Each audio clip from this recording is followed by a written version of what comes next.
Kako se tvoje dijete priprema za učenje?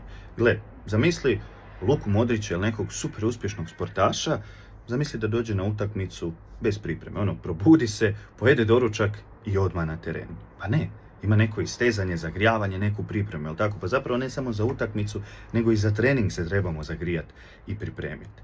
I onda kad djeca jednostavno sjednu, otvore knjigu i krenu učiti, nije ni čudo da treba vremena da se zalaufaju, da uhvate koncentraciju, da to krene sporo, nikako. Kako to ispraviti?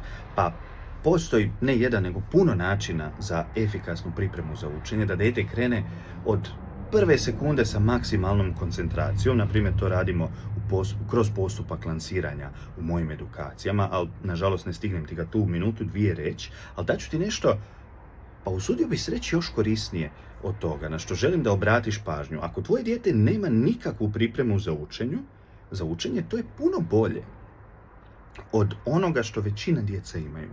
A većina djece ima anti-pripremu za učenje. Šta mislim pod tim? Pa ako tvoje dijete mirno krene učit, to znači nema pripremu. Ako tvoje dijete krene učit nakon nagovaranja, borbi, plača, ne znam nija kakvog stresa, joj neću, joj ne da mi se, to je antipriprema. Zašto? Pa jer već sjedne za knjigu u lošim emocijama, loše volje, ne da mu se, sve je živo užas. Kako dijete će bolje učiti? Znači, ako uzmemo jednako pametno dijete, ali jedno se samo osjeća fino, sretno, ajde, nije mi učenje najdraža stvar na svijetu, ali krenut ću pa malo po malo. I imamo dijete jednako inteligentno, koje u revoltu, stresu, borbi, nagovaranju krene učenje, pa mislim da je i tebi logično jednako inteligentna djeca, a različito će naučiti. Tako da, pusti sad koja je najbolja priprema za učenje i postupak lansiranja, pazi da tvoje dijete nema anti-pripremu za učenje.